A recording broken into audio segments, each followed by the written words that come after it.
नमस्कार सभी मित्रों को। मैं आगरा उत्तर प्रदेश से रामेंद्र कुमार शर्मा रवि आज सबके समक्ष इस शब्द शब्द दर्पण साहित्यिक समूह के इस महान पटल पर उपस्थित हूं। बहुत अच्छा साहित्यिक समूह है, आप सभी परिचित हैं। और जो इसके अध्यक्ष और राष्ट्रीय उपाध्यक्ष दोनों लोग बड़ी तन्मयता से साहित्य सेवा में लगे हुए हैं। हिंदी साहित्य के प्रचार प्रसार में जुड़े हुए हैं। सभी साहित्यकारों को एकजुट करने में, उन्हें मंच प्रदान करने में लगे हुए हैं। मैं आप दोनों का, आदरणीय मानव सिंह राणा सोम और आदरणीय प्रबल प्रताप सिंह राणा प्रबल, आप दोनों का हृदय से शुक्रगुजार हूं, आभारी हूं कि आज इस साक्षात्कार की श्रृंखला में आपने मुझे चुना। मैं आपको बताऊं कि आगरा ब्रजमंडल का एक ऐसा शहर है जिसमें ब्रज की भी छाप है, खड़ी बोली की भी छाप है, मुगल काल की भी छाप है और भगवान भोलेनाथ की भी छाप है। भगवान भोलेनाथ की छाप मैं इसलिए कहता हूं, आदरणीय प्रबल जी आ गए हैं। प्रबल जी नमस्कार। आपका बहुत बहुत स्वागत है। और चूंकि आप और मुझ में फर्क यही है कि मुझ में तुझ में बस भेद यही, मैं वार्ताकार हूं, आप अतिथि हैं। बाकी हम और आप बिल्कुल सगे हैं, बिल्कुल एक दोनों भाई हैं। तो निश्चित रूप से आप बता रहे थे आगरा के बारे में, और बताएं, उसके बाद हम व्यक्तिगत चर्चा में शुरू करेंगे। जी जी जी। तो मैं आगरा के बारे में बता रहा था कि पूरा संसार इस बात से अवगत है कि मुगलों की राजधानी रहा ताजमहल, फतेहपुर सीकरी, आगरा का लाल किला, एतमाउद्दौला, बहुत सारी ऐसी मुगल कालीन, सिकंदरा जो अकबर का मकबरा है, बहुत सारी ऐसी मुगल कालीन स्थापत्य साहित्य, स्थापत्य कला की इमारतें यहां हैं। लेकिन इनके साथ साथ जो मैं महत्वपूर्ण बात बता रहा था कि आगरा जो कि प्राचीन काल में अपने ब्रज का ही अग्रवन के नाम से प्रसिद्ध था और भगवान शिव का स्थान रहा है। आगरा के चारों दिशाओं में बहुत प्राचीन शिव मंदिर हैं। पूर्व में भगवान बलकेश्वर, भगवान बलकेश्वर का नामकरण वहां पर बिल्व पत्र, जो बिल्व वृक्ष होते हैं, भगवान को जो पसंद है, बेल फल जिनको हम बोलते हैं, उनका बहुत बड़ा वन था और उसके बीच में भगवान शंकर स्थापित हैं। पश्चिम में परशुराम जी के पिताजी जमदग्नि जी द्वारा प्रतिष्ठापित कैलाश का शिव मंदिर है यमुना के किनारे। और मैं समझता हूं कि रामेश्वरम के बाद में यहां पर ही ऐसा एक मंदिर है जिसमें कि एक जलहरी में 2 शिवलिंग हैं। उत्तर दिशा में उत्तम घने जंगलों के बीच में वनखंडीनाथ महादेव है और दक्षिण दिशा में राजेश्वर नाथ महादेव है।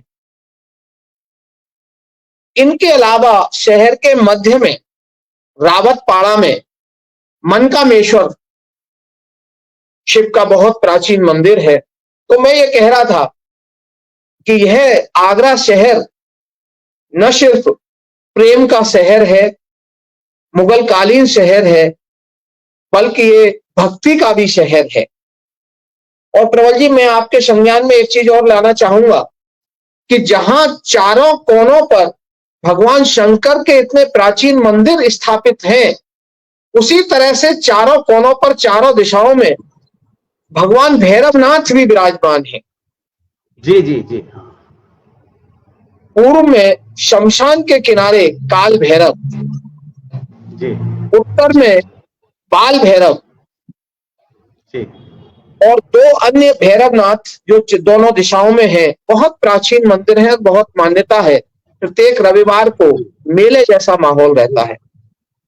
जी जी जी तो ये आगरा के बारे में मैं बता रहा था। जी। आप बहुत अच्छा, बहुत अच्छा, बहुत अच्छा। आदरणीय शर्मा जी ने जो आगरा के बारे में बताया। आगरा को सिर्फ लोग ताजमहल के नाम से जानते हैं, लेकिन निश्चित रूप जैसे शर्मा जी ने बताया, और मैं भी, मेरा भी चूंकि एक ड्रीम शहर आगरा ही है। मेरी जो कॉलेज एजुकेशन आगरा में ही प्रारंभ हुई, तो मुझे शहर के बारे में जानकारी है, लेकिन इतनी विशद जानकारी, जो कि सही सटीक जानकारी, मुझे पता है कि 4 महादेव मंदिर हैं, बहुत अच्छे दर्शन भी सबके किए हैं मैंने, लेकिन एक सटीक तरीके से, सही कारणों के साथ में, पुराणों के हिसाब से और प्राचीन और वाचीन दोनों तरीके से बताने वाले जो आज हमारे साथी हैं, रामेश शर्मा रवि जी, किसी परिचय के मोहताज नहीं है।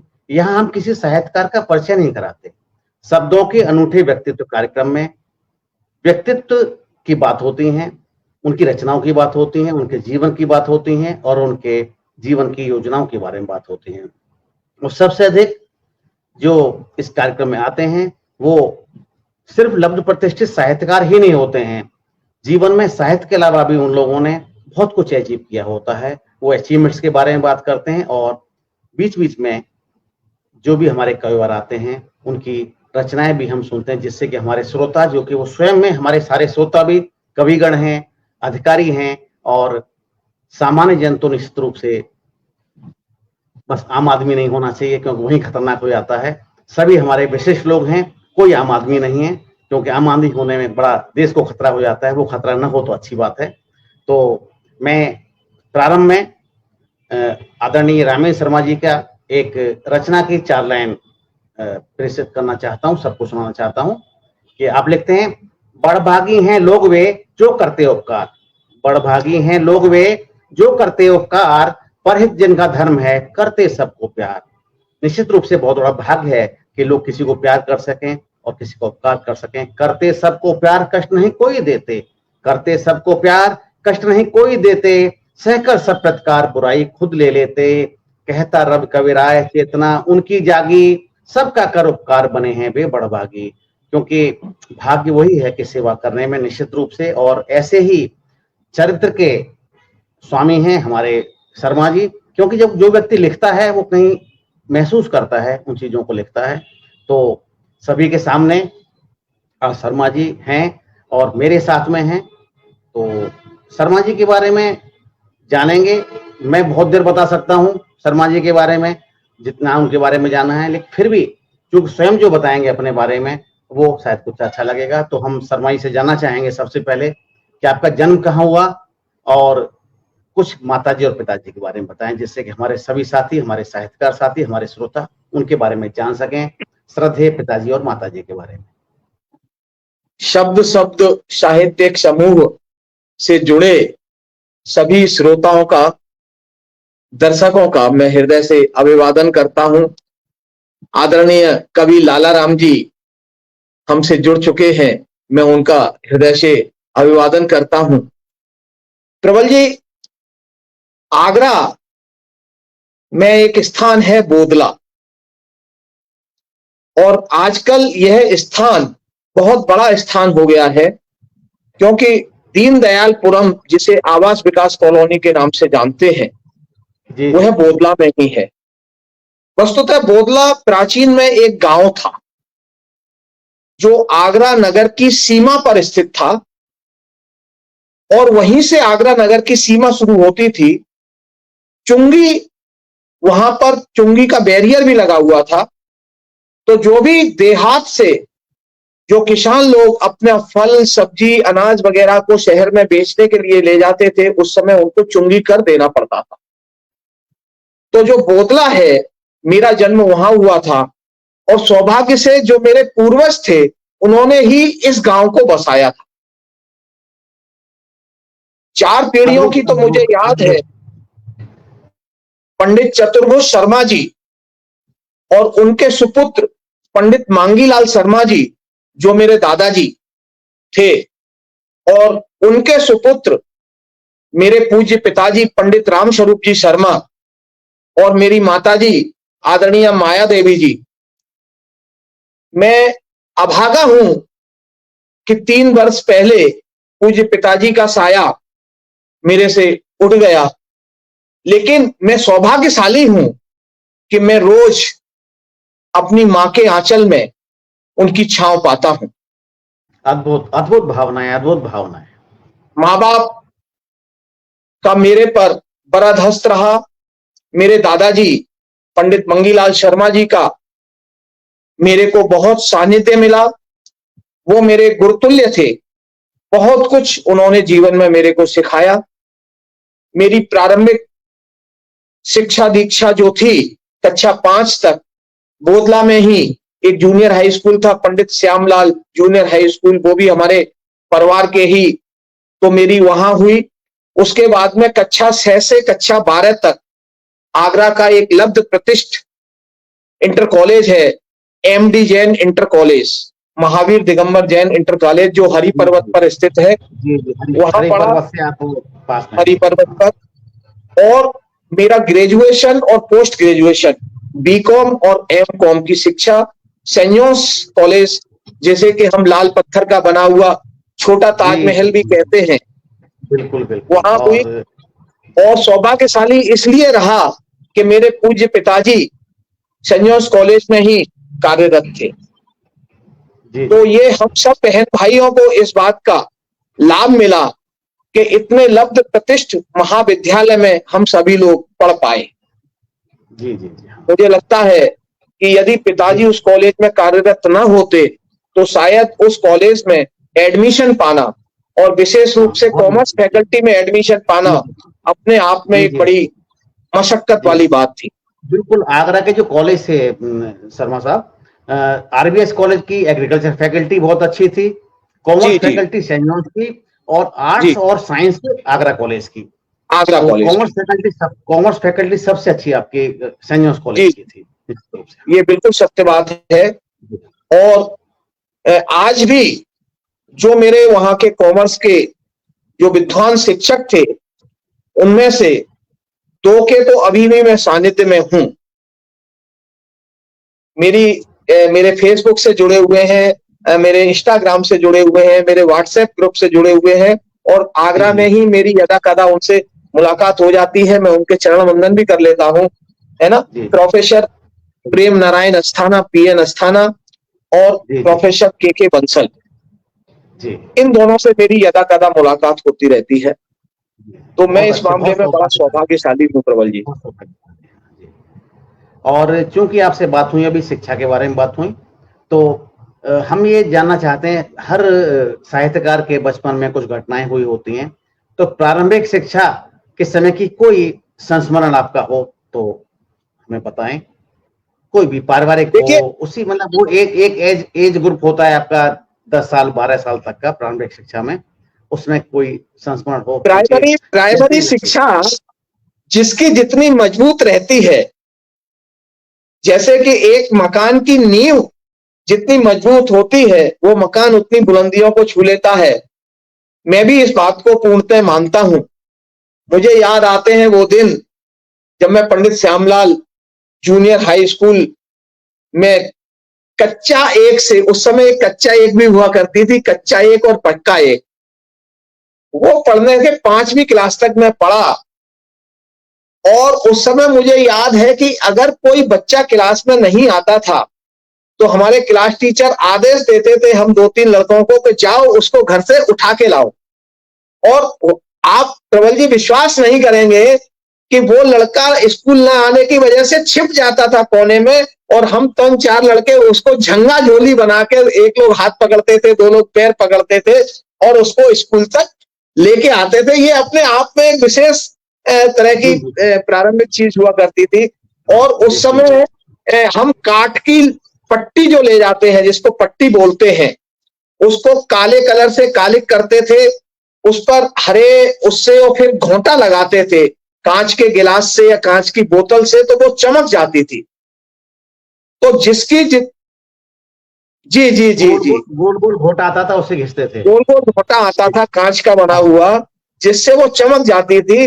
और इस बात की प्रतियोगिता होती थी कि क्लास में जिसकी पट्टी कितनी चमकदार है उसको शाबाशी मिलती थी टीचर से। तो वो अपने आप का एक बड़ा अनुभव था। बस और पट्टी मां होना, शारदे की कृपा। जी जी सुलेख होती थी उसमें, कितना अच्छा लिखता है कोई, बस ये भी होता। जी जी जी जी।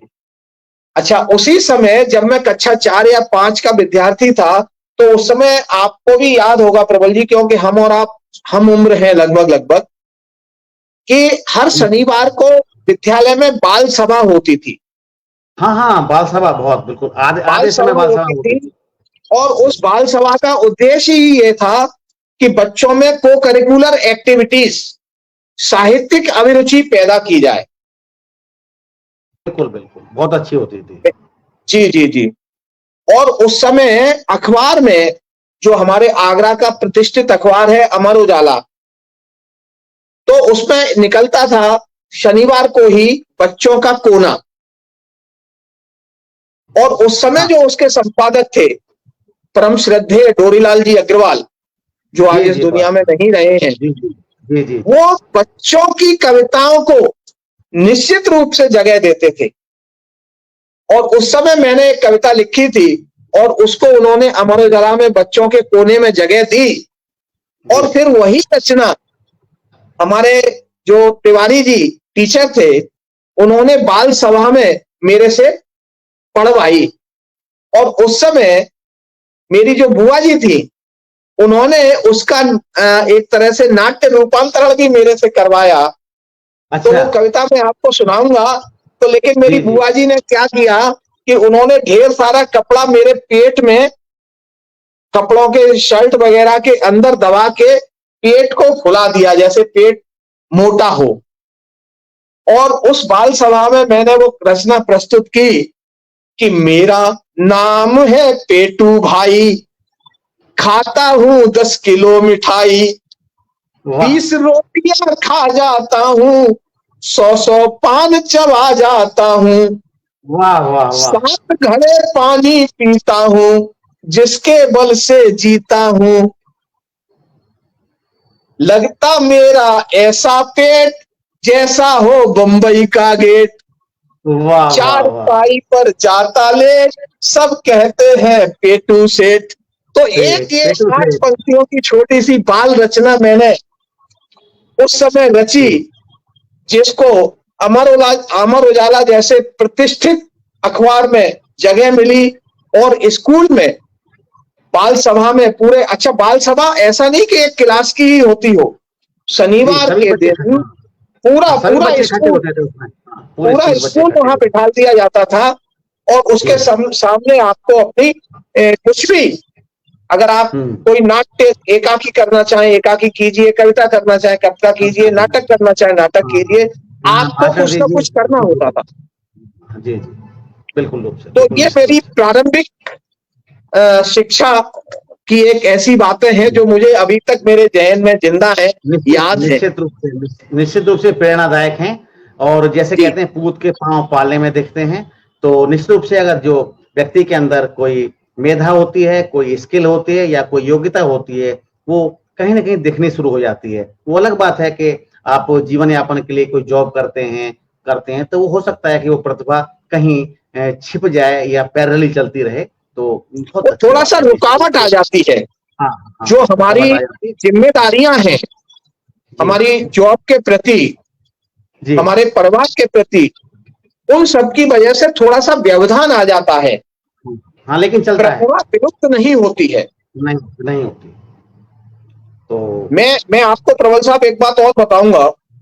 जब मैं एमडी जैन में पढ़ता था, जी आई थिंक 7वीं क्लास में होऊंगा, कक्षा 7 में। जी तो चूंकि आपकी भी शिक्षा दीक्षा आप बता रहे हो आगरा में हुई है, तो उस समय सिटी बस चलती थी, चलती तो आज भी जी है। जी जी, पहले, हाँ हाँ, पहले पहले सिटी जो बस थी। सिटी बस चलती थी उसमें एक ही दरवाजा होता था बीच में। तो बिल्कुल जब बिल्कुल मैं सही बात। 7वीं क्लास में था उस समय नई सिटी बस आई थी जिसमें 2 हम्म, दरवाजे प्रथम बार आए थे, जी एक पीछे और जी एक आगे।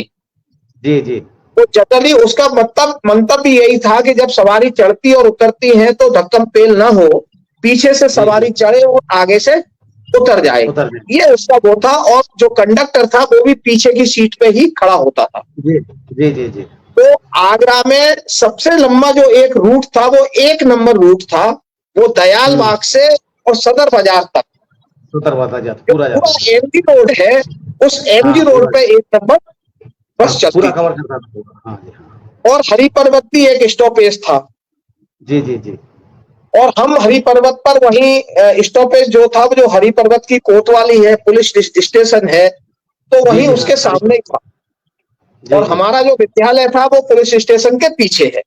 हाँ पीछे है, घटिया की तो तरफ चलेंगे छुट्टी तब के, घटिया आजमगढ़ की हाँ तरफ हाँ, चलेंगे। छुट्टी के समय हम वहीं जी आते थे। तो एक वास्तविक चित्र, एक जी घटना जो मैंने देखी, जी उसने एक रचना को, एक व्यंग को उस समय जन्म दिया जब मैं कक्षा 7 का विद्यार्थी था। तो जी जी मैं हाँ आपके सभी दर्शकों को और आपको वो हाँ उसे सुनना रचना पसंद अवश्य करेंगे। सुनाना हमारे चाहूंगा।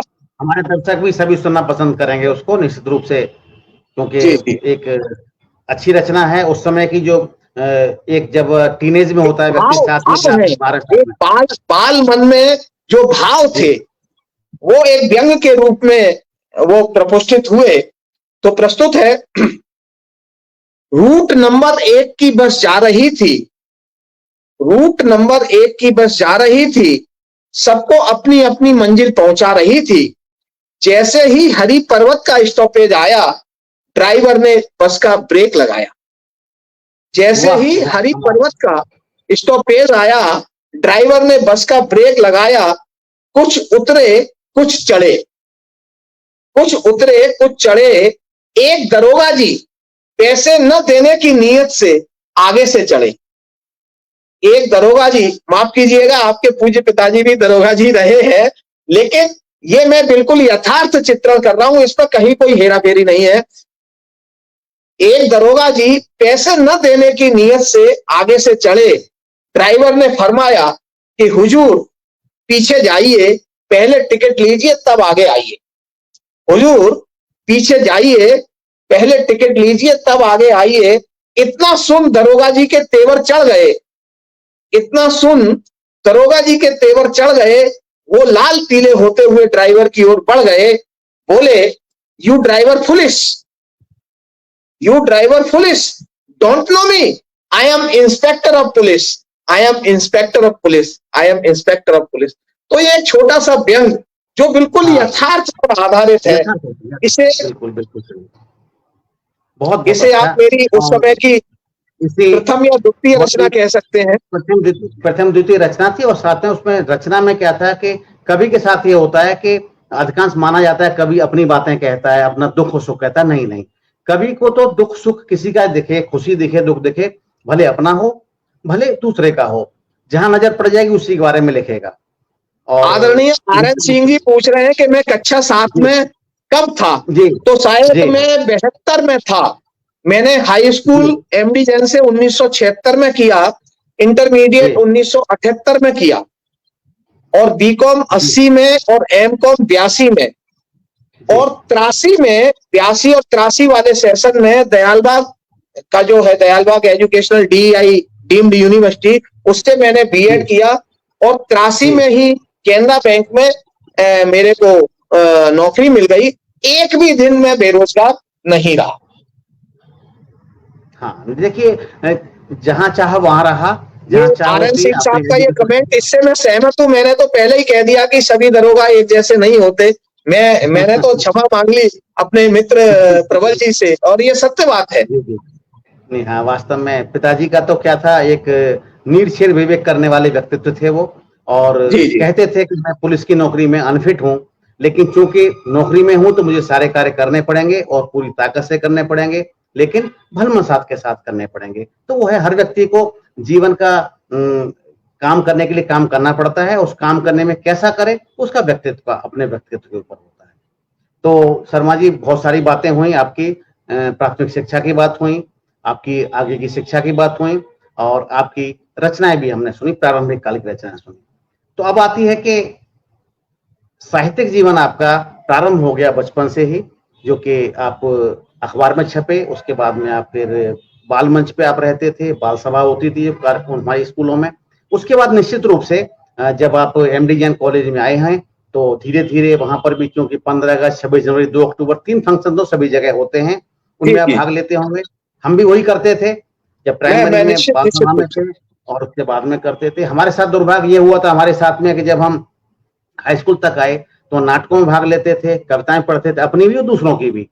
उस वक्त फैशन ये था कि अब स्टेज पे बहुत जोर जोर से पढ़नी पड़ती थी कविताएं, तो कभी रामधारी सिंह दिनकर की, कभी किसी की, एक एक 3 लड़कों का सेट हो जाता था, एक एक पद एक बोलेगा, दूसरा पद दूसरा बोलेगा, वो सब होता था।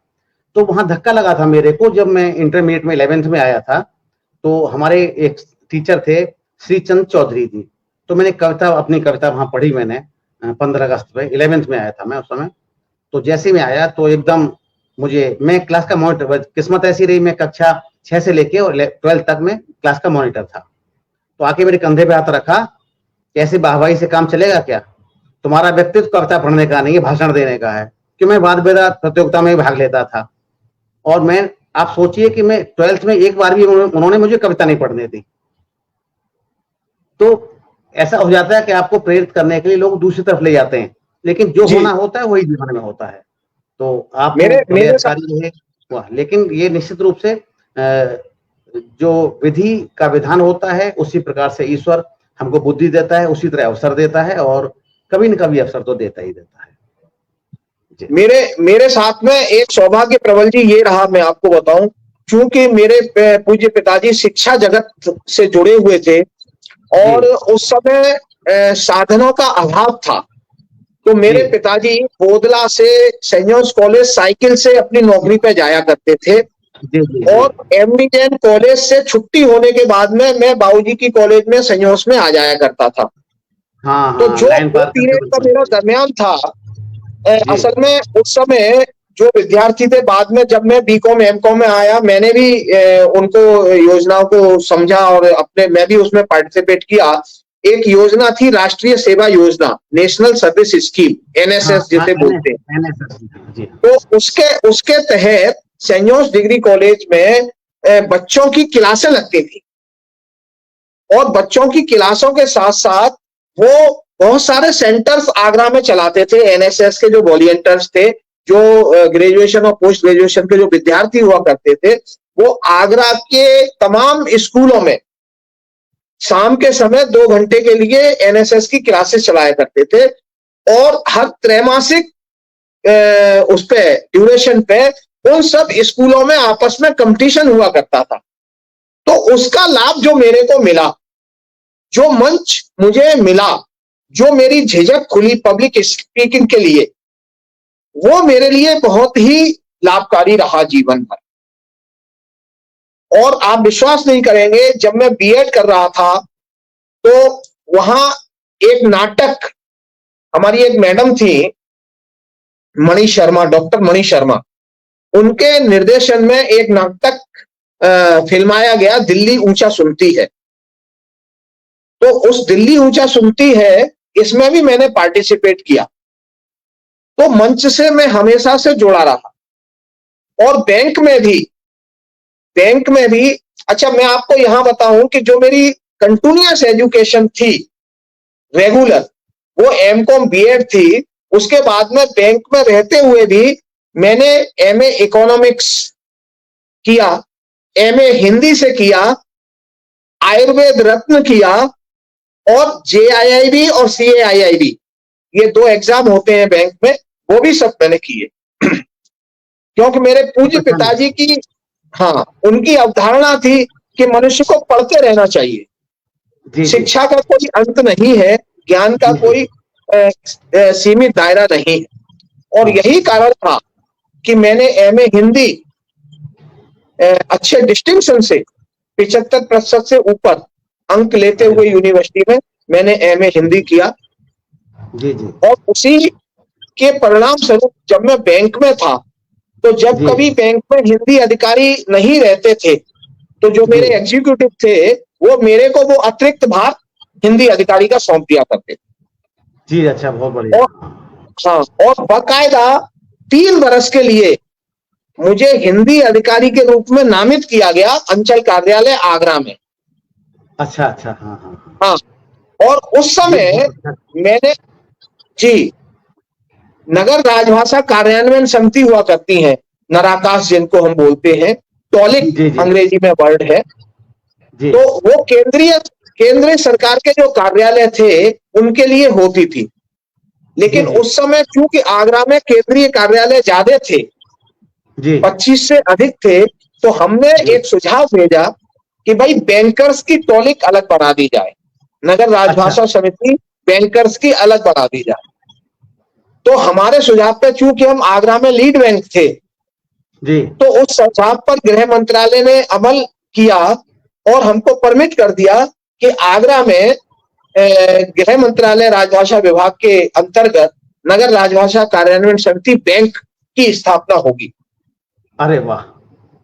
प्रबल जी, हमें बड़ी खुशी हुई। हम्म। लेकिन चूंकि उत्तर प्रदेश में स्टेट लेवल की जो कमेटी है, जी जिसे एसएलबीसी कहते हैं, स्टेट लेवल बैंकर्स कमेटी, जी उसकी जो सत्ता है, उसकी जी। चेयरमैनशिप है वो बैंक ऑफ बड़ौदा के पास है। अच्छा अच्छा। तो जब गृह मंत्रालय से बात आई स्टेट लेवल पे, तो स्टेट लेवल पे लखनऊ में एसएलबीसी को दे दिया गया कि आप हम्म। आगरा में नगर राजभाषा कार्यान्वयन समिति की स्थापना कीजिए। उन्होंने उठा अच्छा के वो जिम्मेदारी बैंक ऑफ बड़ौदा को दे दी। अच्छा अच्छा। हमें बड़ा दुख हुआ कि हम्म। बीज हमने बोए, पेड़ हाँ। हमने उगाया, फल कोई दूसरा खा रहा है। चल कोई खा लेकिन रहा प्रबल जी, हमने हिम्मत नहीं हारी। है। जी। उसमें हमको एक क्लू मिला, उसमें एक प्रावधान है कि उस नगर में जो भी सर्वोच्च पद वाला व्यक्ति होता है, हाँ। वो उस कमेटी का, वो समिति का चेयरमैन होता है। अच्छा। तो बैंक ऑफ बड़ौदा का जो अंचल कार्यालय था वो उप महाप्रबंधक द्वारा संचालित था, जबकि जी केनरा जी बैंक का जो अंचल कार्यालय था वो हमारे महाप्रबंधक थे, जनरल मैनेजर थे। जी जी हमने इस बात को लेकर फिर दोबारा से एक रिप्रेजेंटेशन गृह मंत्रालय राजभाषा विभाग को भेज दिया जी। कि भाई नियम ये है कि जो सर्वोच्च पद वाला व्यक्ति होता है हाँ वो इसका चेयरमैन होता है। केनरा बैंक में हाँ। सर्वोच्च पदधारी व्यक्ति है, जनरल मैनेजर है, हम्म जबकि बैंक ऑफ हम्म। बड़ौदा के पास में तो उप महाप्रबंधक है, डीजीएम है। तो जी जी। उस बेस पर अल्टीमेटली वो समिति हमारे पास, केनरा बैंक के पास आ गई। अरे वाह। और वाह। उस समिति में मैं 1 साल मेरी इसमें निकल गई, लेकिन दो जी साल नियमित रूप से मैं उसका सदस्य सचिव रहा। जी जी बाकायदा मेरे को गृह मंत्रालय राजभाषा विभाग का आइडेंटिटी कार्ड मिला जी जी। और बड़ा गौरवान्वित मैं महसूस करता था। स्वाभाविक सी बात है, हिंदी के लिए कार्य कर रहे उस हैं और समय हिंदी को हमने और सरकार भी बैंकर्स उसको की एक रिकॉग्नाइज कर पत्रिका रही भी है। निकाली थी, जी ताज दर्पण के नाम से। जी। ताज दर्पण के नाम से सारे बैंकर्स की, हम्म। जिसका मैं प्रधान संपादक था। तो ये सब जी जी। मेरी साहित्यिक यात्राएं थी। हाँ। जो काव्य विधा है वो तो मेरी जी निरंतर चली रही थी, माँ हाँ हाँ हाँ। सरस्वती के आशीर्वाद से। जी जी। तो अब आगे बढ़ते हैं और बात आती है काव्य विधा की। बात आती है कि आप अपने लेखन में किस विधा को आप अधिक पसंद करते हैं, और आपके जीवन में साथी रचनाकारों का पढ़ने का, सुनने का, सानिध्य का क्या प्रभाव रहा है? देखिए प्रबल जी, कुछ साहित्यकार, कुछ कवि एक निश्चित विधा से बंधकर रह जाते हैं। हम्म। अब इसे मैं दो रूपों में देखता हूं। जी या तो उन्होंने किसी दूसरी विधा में लिखने का प्रयास नहीं किया, हाँ। या जी कुछ और कारण रहा। लेकिन मेरे साथ जी ऐसा नहीं। जी मैंने कविताएं भी लिखी हैं, मैंने गीत भी लिखे हैं, मैंने छंद जी भी लिखे हैं, मैंने व्यंग भी जी लिखे हैं, अतुकांत हाँ कविताएं भी लिखी हैं, जी सकारात्मक भी लिखी हैं, नकारात्मक भी लिखी हैं, हम्म सौंदर्य का भी वर्णन किया है, जी प्रकृति का भी वर्णन किया है। हम्म तो मैं किसी एक विधा से बंधकर रहने वाला नहीं हूं, और आप स्वयं जानते हैं कि पिछले जी 2 बरस से मैं ब्रज भाषा की सेवा में लगा हुआ हूं।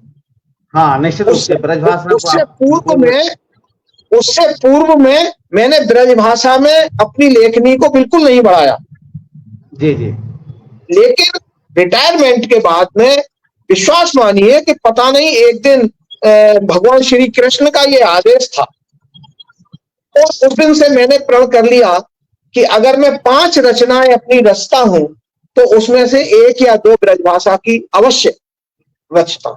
बहुत अच्छा बहुत अच्छा बहुत ये अच्छा। ये मां शारदे की मेरे ऊपर कृपा है। तो अभी काफी और समय हो गया हमको और आपकी रचना सुनी नहीं है। मैं चाहूंगा अपनी कोई एक रचना सुना दें, ब्रजभाषा भी सुना दें अगर चाहें तो अभी। मैं उसके बाद आगे देखिए, फिर वार्ता आज बढ़ाएंगे। ही एक रचना मैंने रची है ब्रज जी भाषा की, और जी ब्रज भाषा में हास्य, वाह ब्रज भाषा में मैंने हास्य को समाहित करने की वाह कोशिश की है।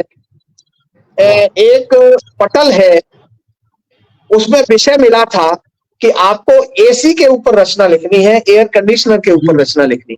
जी जी जी जी तो मैंने वो रचना ब्रजभाषा में लिखी है और उसको हास्य का पुट दिया है। तो मैं चाहूंगा जी स्वागत कि साहित्यिक स्वागत है समूह स्वागत के है। जो हमारे श्रोता हैं, आदरणीय ज्ञान जी प्रकाश सिंह जी हमसे जुड़े हुए हैं, आपका स्नेह और ये आशीर्वाद चाहूंगा ज्ञान जी। आदरणीय आदरणीय ज्ञान प्रकाश सिंह जी हमारे कार्य क्षेत्र के साथी रहे हमारे। और आप आगरा में ही बहुत निवास सुंदर। करते हैं, पार्श्वनाथ में, आप ताजमहल से आगे पार्श्वनाथ में निवास करते हैं। और आप अच्छा भी अच्छा। एक उप महाप्रबंधक प्रबंधक हैं एक कंपनी में। और हमारे साथ बहुत सुंदर। में कई वर्ष हम दोनों साथ साथ काम किया हम दोनों ने। और बहुत अच्छे मतलब योग्य व्यक्ति हैं, इंजीनियर हैं और उनके पिताजी शिक्षक थे, तो बड़े संस्कारशील व्यक्ति हैं ज्ञान प्रकाश सिंह जी। कभी अगली तो बार कभी कार्यक्रम में आगरा में आएंगे ज्ञान जी, तो इस वार्ता के बाद में कभी संपर्क कीजिएगा। मैं भी आगरा में हूँ, बस हाँ अंतर इतना है कि आप पूरब के कोने पे हैं और मैं पश्चिम के कोने पे जी हूँ। हाँ मैं सिकंदरा बहुत के सुलझे पास रहता व्यक्ति हूँ, हैं। आप ताजमहल के पास रहते हैं। जी जी जी तो रचना रचना पर इसने चाहूंगा जी जी स्वागत। कि गर्मी अपनी ऐठ दिखावे, गर्मी अपनी ऐठ दिखावे, परी जरूरत एसी की, गर्मी की गरमाई मिटाए वे, सोची ले वे एसी की, गर्मी वाह वाह अपनी वाह ऐठ दिखावे, परी जरूरत एसी की, गर्मी की गरमाई मिटाए वे, सोची ले वे एसी की, विंडो देखे स्प्लिट देखे, सिगबेराटी एसी की, सस्ते देखे महंगे देखे, खोज दुकानें एसी की, सस्ते देखे महंगे देखे, खोज दुकानें एसी की, ऑनलाइन देखी मैंने सिगरी साइट एसी की, सिगरे ऑफर देखे मैंने, मन में है एक एसी की, सिगरे ऑफर देखे मैंने, मन में है एक एसी की, घर चाहो ऊर्जा कम फूके, लो इन्वर्टर एसी जी, ठंडी ठंडी प्यार आते हैं, देखो सिगरे एसी की, ठंडी शीतल प्यार आते हैं, देखो सिगरे एसी की। और आगे निवेदन किया है कि मुंह पे ने को पैसा ना हो, कर्ज वाह वाह करायो एसी की, मुंह पे वाह एक पैसा ना हो, कर्ज करायो एसी की, बढ़िया एसी घर ले आयो, खुशियां छाई एसी की, बढ़िया एसी घर ले आयो, खुशियां छाई एसी की, पूजा करके करी आरती, तिलक लगाए के एसी की, मंगलाचरण गाए के सबने, बटन दबाई एसी की, पूजा करके करी आरती, तिलक लगा के एसी की, मंगलाचरण गाय के सबने बटन दबाई एसी की, सिगरे बैठे बाकमरा में, वाह सिगरे जी वाह। बैठे बाकमरा में, तामे ठंडक एसी की, लोड परो मीटर पे ज्यादा, बुझ गई बत्ती एसी की, लोड परो मीटर पे ज्यादा, बुझ गई बत्ती एसी की, जल्दी बत्ती ठीक कराओ, मिले हवा तब एसी की, हाहाकार मचो घर भीतर, मौत है गई एसी की, हाहाकार मचो घर भीतर, मौत है गई एसी की। और देखिए कि बत्ती बारो पकड़ बुलायो, जोड़ी बत्ती एसी की, हफ्ता भर ही ठीक चलो फिर गैस निकल गई एसी की, हफ्ता भर ही ठीक चलो फिर गैस निकल गई एसी की, दादा दादी गांव ते आए, सुनी वाह वाह वाह कहानी एसी की। वाह। देखिए जोड़ा है मैंने शहर और गांव को कि हाँ हाँ दादा हाँ हाँ। दादी गांव ते आए, सुनी कहानी एसी की, बैठ के पंखा तन बतराए, करके चर्चा एसी की, बैठ के पंखा तन खिसियाए, करके चर्चा एसी की। तो दादा दादी क्या बोले कि शहरन में हरियाली होती, नाए जरूरत एसी की, वाह शहरन वाह। में हरियाली होती, नाए जरूरत एसी की, मिलती शुद्ध प्राण वायु तब ऐसी तैसी एसी की, मिलती शुद्ध प्राण वायु तब ऐसी तैसी एसी की, करें प्रतिज्ञा आज हम सभी, अंतिम है ये और एक निवेदन भी है जी कि करें प्रतिज्ञा आज हम सभी, वृक्ष लगावे देसी जी, ब्रज भाषा में हास्य सुनावे, कहे कथा हम एसी की, ब्रज वाह भाषा में वाह। हास्य सुनावे, कहे कथा हम एसी की। आदरणीय जी जी मानव जी। सिंह राणा बहुत सोहम अच्छा। जी, जो एक आधार सूत्र है इस साहित्यिक मंच के, मैं आपको नमन करता हूं, आपकी उपस्थिति को प्रणाम करता हूं।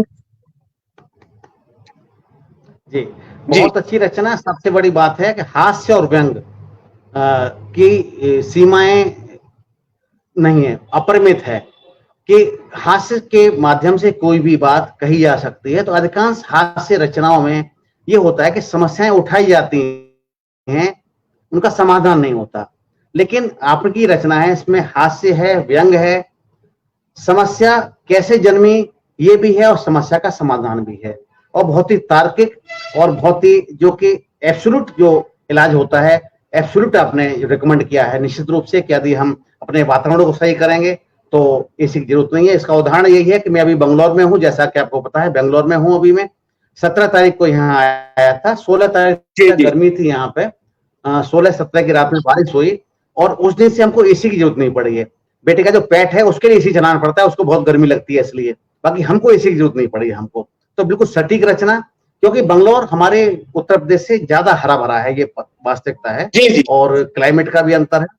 तो थोड़ी सी बारिश होने के बाद में इतना अधिक अच्छा क्लाइमेट है कि वो बस सब ठीक हो जाता है। तो बहुत अच्छा सुझाव मैं भी निश्चित रूप से। बेंगलोर में रहा जी हूँ, आता जाता भी रहा हूँ, जी जी क्योंकि हमारी बैंक का जी प्रधान जी। कार्यालय बेंगलोर में है, हाँ हाँ केनरा बैंक बेंगलोर का। में।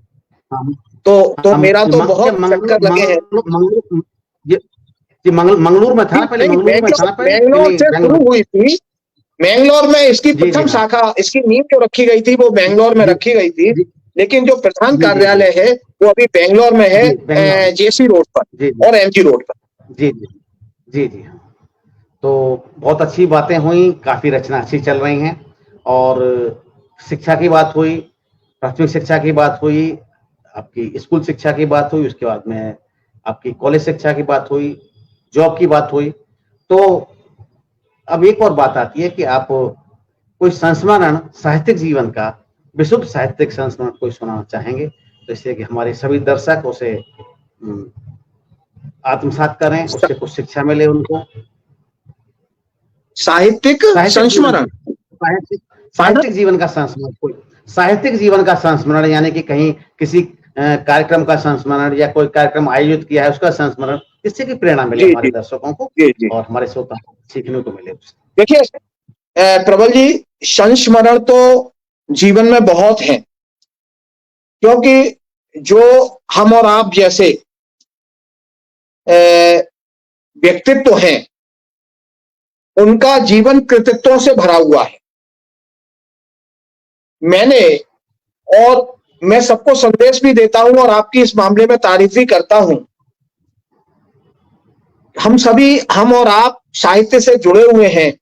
साहित्यकारों को मंच प्रदान करना अपने आप में बहुत ही आनंद देने वाला क्षण होता है। जी, जी, इसके लिए आगरा में भी मैंने एक अभियान चलाया हुआ है।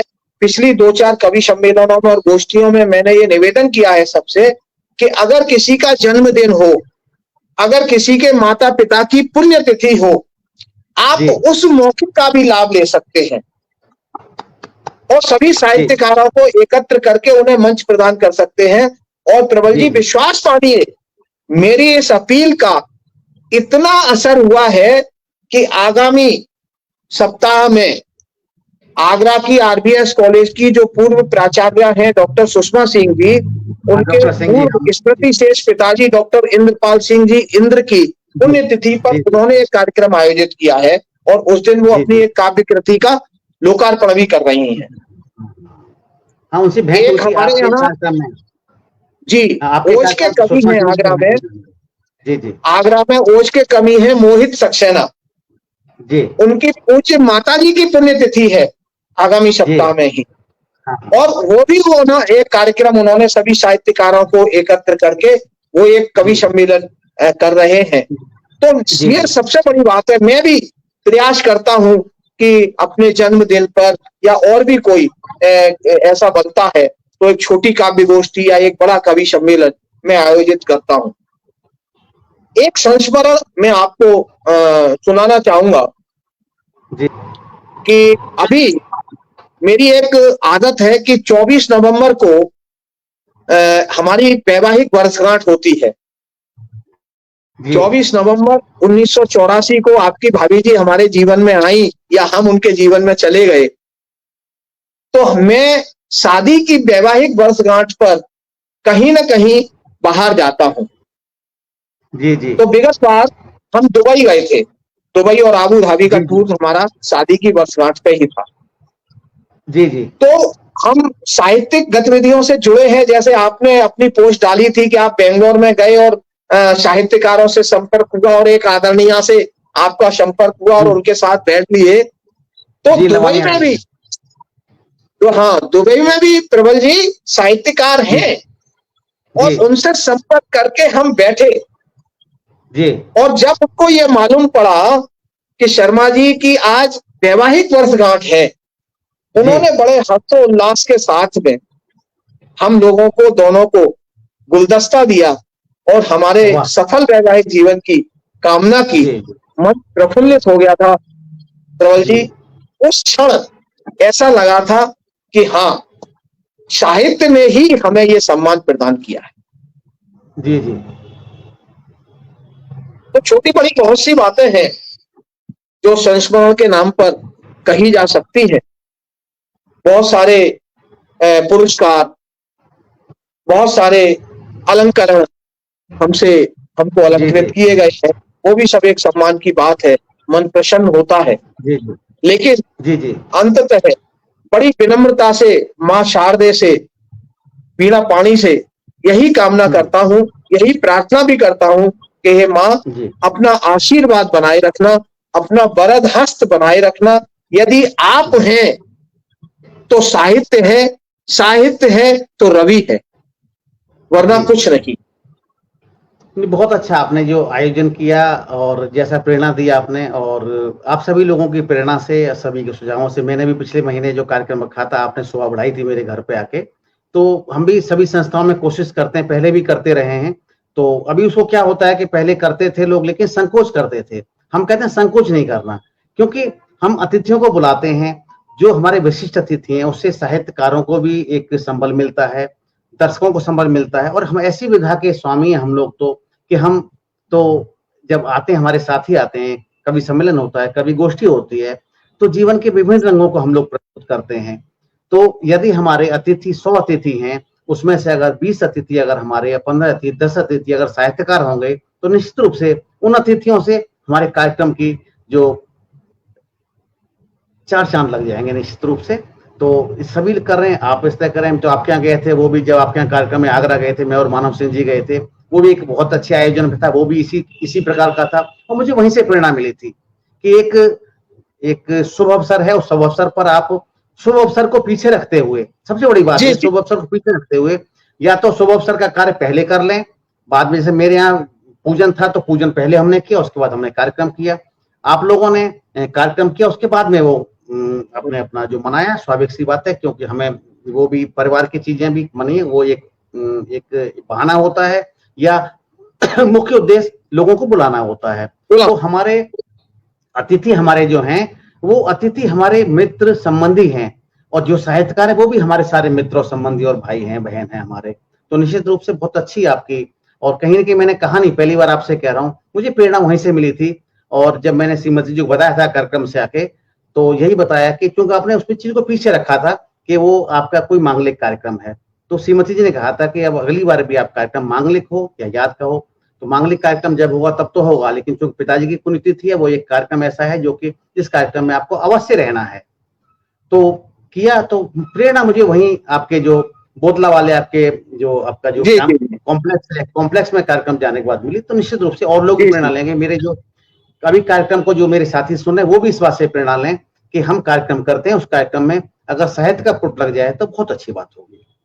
और एक रचना आपसे सुने, उसके बाद में हम उपसंहार करेंगे 1-2 प्रश्नों के बाद में, क्योंकि समय 10 बज रहे हैं, और क्योंकि हमारा कार्यक्रम देर में शुरू हुआ था तो हम थोड़ा समय और ले सकते हैं आपसे। कोई बात नहीं है। एक रचना सुनाएं, उसके बाद में हम 1-2 प्रश्नों के साथ मैं एक गीत रखना चाहूंगा, रखना चाहूंगा पटल पर आप सब लोगों के लिए।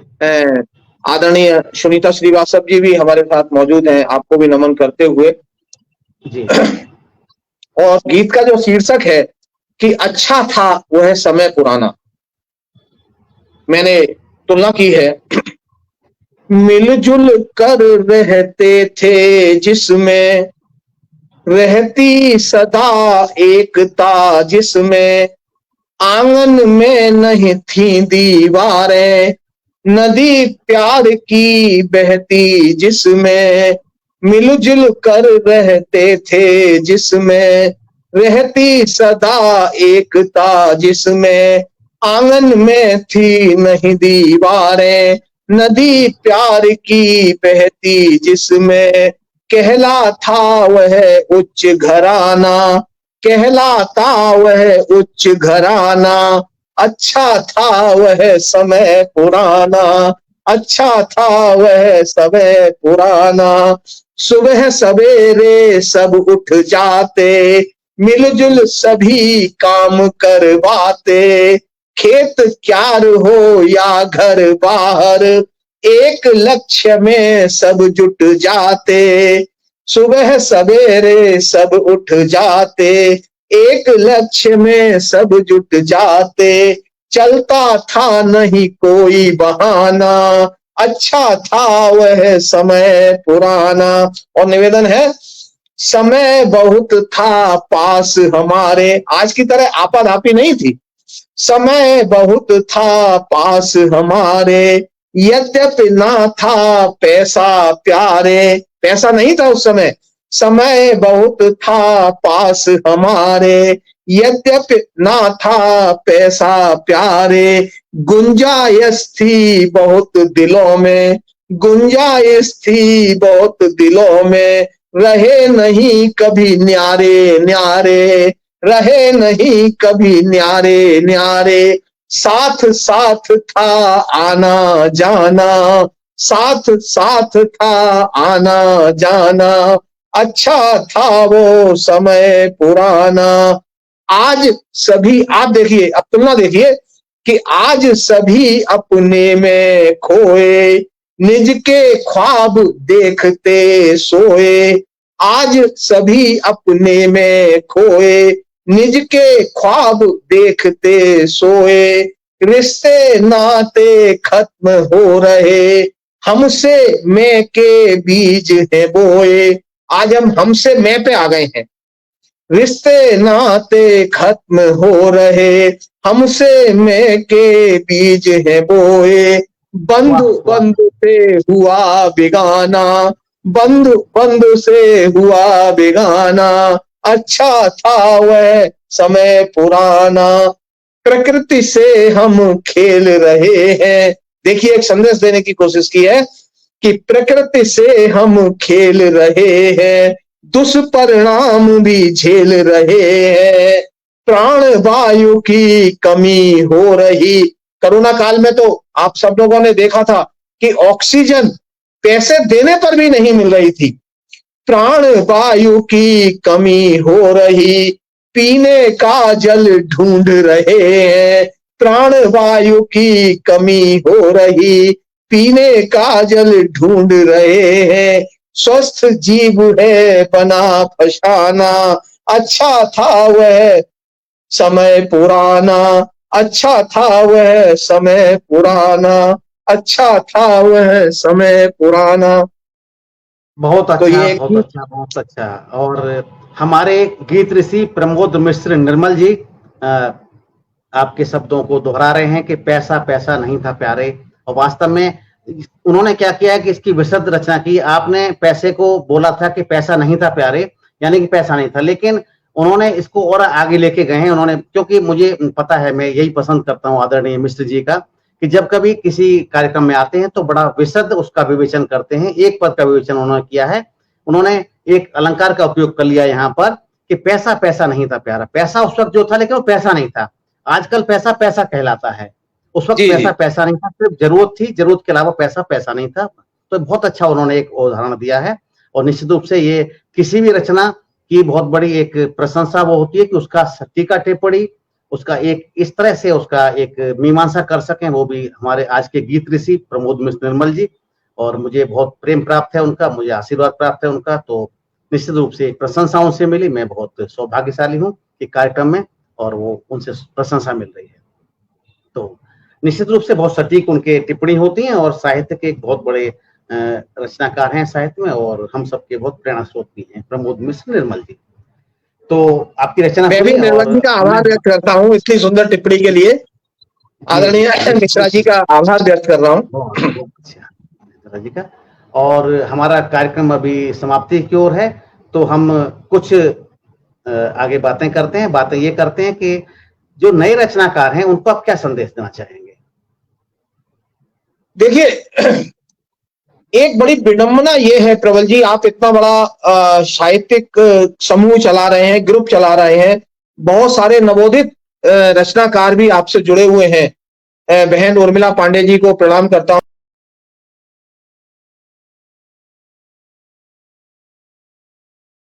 कर रहे हैं कि जो नई पीढ़ी के काव्यकार हैं, जो नई पीढ़ी के कलाकार हैं, वो एक या दो रचना लिख लेने से अपने को बहुत बड़ा रचनाकार मानने लगते हैं, बहुत बड़ा कवि मानने लगते हैं। अगर उनकी रचना में अगर आपने समीक्षा करते हुए कोई कमी निकाल दी तो वो बड़े असहज हो जाते हैं और उसको दूसरे रूप में लेने लगते हैं। ये एक आज के कवियों में सबसे बड़ी विडंबना है। ऐसा नहीं है कि सभी ऐसे हैं, लेकिन लेकिन हम और आप सभी जानते हैं कि जैसे वो कहते हैं ना कि साधु ऐसा चाहिए जैसा सूप सुभाए, सार सार को गहे रहे थोथा दे उड़ाए। तो हम और आप जो इतने बड़े बड़े साहित्यिक समूह चला रहे हैं, ये हम लोगों की जिम्मेदारी भी है कि उस भीड़ में से एक ऐसे व्यक्तित्व को, ऐसे कवि को छांटा जाए जो आगे साहित्य को ले जाए। भाई, उस भीड़ में से ये जिम्मेदारी हमारी और आपकी भी है। तो मैं संदेश ये देना चाहूंगा आज की युवा पीढ़ी को, नवोदित कवियों को, नवोदित साहित्यकारों को, कि किसी भी टिप्पणी को अन्यथा ना लें। अगर किसी ने आपकी सकारात्मक टिप्पणी की है तो उसे भी हृदय से देखें कि ऐसा इन्होंने मेरी रचना में क्या पाया जो सकारात्मक थी। अगर किसी ने नकारात्मक टिप्पणी दी है तो उस पर नाराज ना हो, बड़ी विनम्रता से उनसे पूछें कि सर बताइए इसमें कहाँ गलती है, कहाँ जी, क्या मुझे सुधार की आवश्यकता है, तो निश्चित जी, रूप से मां शारदे भी प्रसन्न होंगी। और जो वरिष्ठ, निश्चित रूप से जिसने टिप्पणी की है वो ज्ञान में, उम्र में बड़ा होगा, नहीं तो ज्ञान में बड़ा होगा, उसे भी जी, अच्छा लगेगा कि हाँ, इसने मेरी बात को कम से कम माना नहीं तो मुझसे पूछा। जी, जी, तो ये बिल्कुल, एक बिल्कुल। मेरा निवेदन है नवोदित बहुत बहुत कलाकारों को। अच्छा, बहुत अच्छा निश्चित रूप से। और ये बहुत बड़ी थाती है किसी व्यक्ति के लिए कि उसको अपने सीनियर्स का, अपने वरिष्ठों का प्यार मिले, दुलार मिले और अवसर पड़ने पर डांट भी मिले। तो जो अपने से बड़े की प्यार दुलार के साथ साथ डांट भी सह लेता है, एक टिप्पणी को सकारात्मक रूप से ले लेता है, तो वही सकारात्मकता कहीं ना कहीं उनको आगे ले जाएगी। आपके इस विचार से मैं बिल्कुल सहमत हूं और ये संदेश निश्चित रूप से प्रभाव करेगा हमारे क्षेत्र में कि अभी क्या है, जैसे कि आप समझते हैं कि अभी लोकप्रियता इंस्टाग्राम और यूट्यूब के लाइक्स और सब्सक्राइबर्स पर होती है। तो उनकी गलती नहीं है, युवा कवियों की गलती कुछ नहीं है। अभी ट्रेंड ये है कि वो लाइक्स और सब्सक्राइबर पर जी रहे हैं, तो वो भी बहुत अच्छी बात है, आज का है। लेकिन आपका सुझाव भी बहुत उत्तम है कि यदि कोई टिप्पणी करता है उस टिप्पणी को देखें, सकारात्मक रूप से लें। तो मैं चाहूंगा अभी कि एक प्रश्न है, साधारण सा प्रश्न है लेकिन होता है कि पूछ ही लेता हूं उसको मैं, कि क्या बचपन में उद्दंडता में या खेल खेल में, जैसे आजकल चीटिंग कहते हैं, तो क्या कभी होता खेलत में को पाको गुसैया, उस तरह से कभी कोई ऐसी घटना हुई हो जिससे कभी उस घटना के बाद में आपको हुआ कि चलो ठीक है, इसमें तो मार पड़ जाएगी या इसके बाद में कोई डांट पड़ जाएगी, ऐसी कोई घटना यदि कभी रही है तो निश्चित रूप से हम चाहेंगे उसके बारे में भी हमारे दर्शकों को बताएं। चीटिंग की तो कोई घटना नहीं याद है, लेकिन उद्दंडता की एक घटना मैं अवश्य शेयर करना चाहूंगा।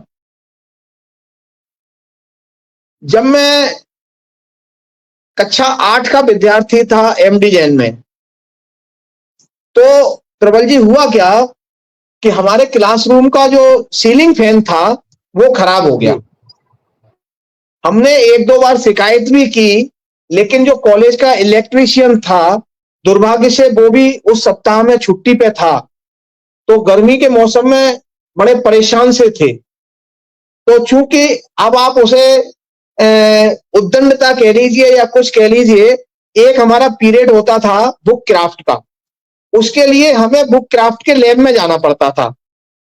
और ये जो पंखा खराब था, जो हमारी रेगुलर क्लासरूम था 8th C का, उसका खराब था। तो हम जो 2-3 मित्र थे, उन्होंने सोचा कि आज बुक क्राफ्ट की क्लास को बंद करेंगे, छोड़ेंगे और इस पंखे को हम सही करेंगे। तो वो सारे लड़के चले गए और हम 4 जी, लड़के जी, रुक गए। तो हमने क्या किया कि उस क्लास का अंदर से किवाड़ बंद की जी, और 2-3 मेजें इकट्ठी की, उसके ऊपर बेंच रखी, फिर उसके ऊपर कुर्सी रखी और उन लड़कों ने पकड़ दिया और मैं चढ़ गया जी, उसको सही करने के लिए। जी, उसी दरमियान में जो हमारे कॉलेज के चीफ प्रोक्टर थे, जी, आदरणीय उपाध्याय जी, जी, वो मेरे पिताजी के मित्र भी थे। अच्छा, तो वो वहां राउंड पे आए, उन्होंने देखा जी, ये क्लासरूम बंद कैसे है, बाहर जी, से बंद नहीं है। हाँ, तो उन्होंने खटखटाया, तो जो जी, नीचे लड़के खड़े थे, हाँ, उन्होंने देखा, क्लास में 2 हाँ, दरवाजे थे, जी, तो वो छोड़ के, मतलब खोल के उसको, और भाग गए भाग्य, दूसरी तरफ से, अरे, जिधर जिस हाँ, दरवाजे पर उपाध्याय जी खड़े थे, उसके जी, दूसरे जी, वाले दरवाजे में से निकल के वो जी, तीनों लोग भाग गए और मैं ऊपर का हाँ, ऊपर टंगा रह गया। तो जी, उपाध्याय जी जैसे ही अंदर आए, उन्होंने मेरे को देखा, हाँ, नीचे उतरने का आदेश दिया, तो मैं जैसे तैसे नीचे उतरा और उतर के मेरी शक्ल देख के कहते, अच्छा रामस्वरूप पंडित जी का लड़का है ना तू। बस इतना कह के उन्होंने एक इतनी जोर का झापड़ मारा प्रबल जी हाँ, कि मैं जी, गिरा और मेज के कोने पे, आज भी मेरे ये जो एक हाँ, निशान आप देखते हैं, जो ये उन्हीं की दी हुई जी, निशानी जी, है कि ये मेरा एक अरे रे रे, आजन्म, ये एक शिक्षा दे गया मेरे को कि ऐसी उद्दंडता नहीं करनी चाहिए। जी, जी, जी। बहुत, बहुत, बहुत ये अच्छा, एक बहुत मुझे अच्छा। हाँ। ताउम्र याद रहने वाली चीज है। जी, जी, हाँ, निश्चित रूप से एक कहते हैं कि एक ऐसी चीज़ें शिक्षा दी जाती हैं क्योंकि अपनी सीमाओं का अतिक्रमण कहीं भी है, तो वो कहीं न कहीं नुकसान देता है, लेकिन नहीं एक करना छोटा-सा अतिक्रमण था, उससे शिक्षा बहुत अधिक मिली, शायद जीवन में बहुत कुछ काम आई होगी वो शिक्षा उसके बाद में, क्योंकि सीमाएँ तो हर वक़्त जीवन में होती हैं, हर वक़्त मन करता है सीमाओं का अतिक्रमण करने का, लेकिन यदि कोई ऐसा एक बैरियर होता है, तो बैरियर हमेशा रोकता रहता है हमको। तो अब मैं चाहूंगा कि मेरा एक प्रश्न है, प्रश्न के साथ में चाहे उसे आप वार्ता में सुनाएं, चाहे उसे आप कविता में सुनाएं, कि हमारे सब दर्पण समूह के दर्शकों को आप क्या संदेश देना चाहते हैं, उसे चाहे गद्य में सुनाएं या पद्य में सुनाएं, आपकी इच्छा है, उसके बाद हम समापन करेंगे। देखिए, संदेश कोई किसी को क्या दे सकता है, लेकिन हाँ, हम सब एक दूसरे को संदेश दे रहे हैं।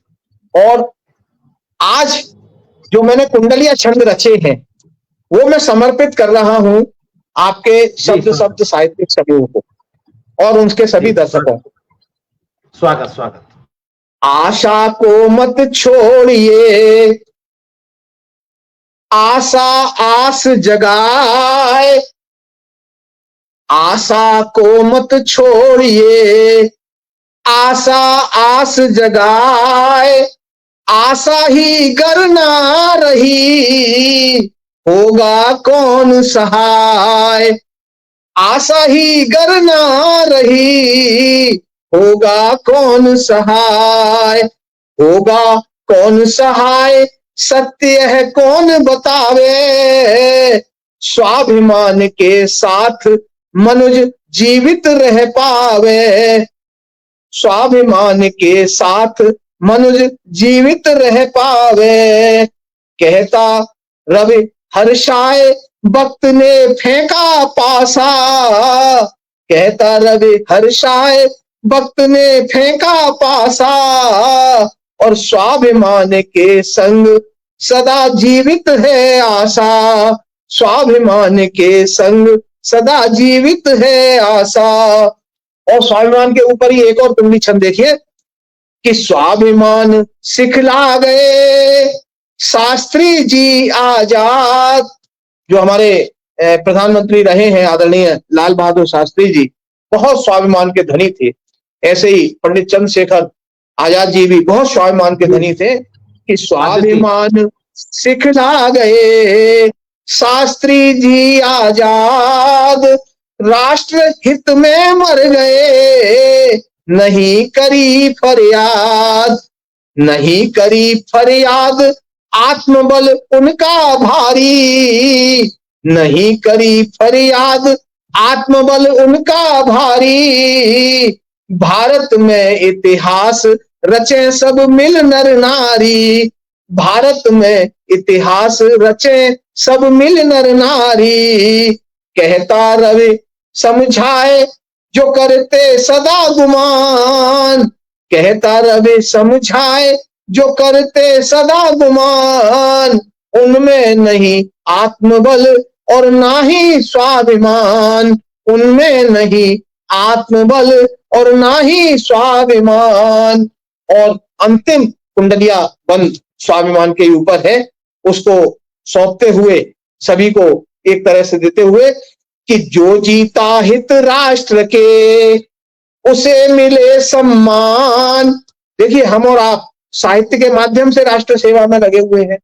जो हमारे सीमा पर प्रहरी हैं, वो सुरक्षा में राष्ट्र सेवा में लगे हुए हैं। जो हमारे राष्ट्र भक्त राजनीतिज्ञ हैं, वो राजनीति से राष्ट्र सेवा में लगे हुए हैं। वही है कि जो जीता हित राष्ट्र के, उसे मिले सम्मान। उसके दिल में है सदा भारत देश महान। उसके दिल में है सदा भारत देश महान। भारत देश महान है उनकी अमर कहानी। कर दी न्योछावर देश पर तरुण जवानी। कर दी न्योछावर देश पर तरुण जवानी। कहता रवि हर्षाय, घूट जो विष के पीता। कहता रवि समझाए घूंट जो विष के पीता, होता अमर जवान राष्ट्रहित में जो जीता, होता अमर जवान राष्ट्रहित में जो जीता। तो मेरा सभी बंधुओं से निवेदन है कि आप जो भी सृजन करें, गद्य करें, पद्य करें, राष्ट्रहित को सर्वोपरि रखते हुए करें। यही मेरा सबसे निवेदन है, सबसे मेरी प्रार्थना है।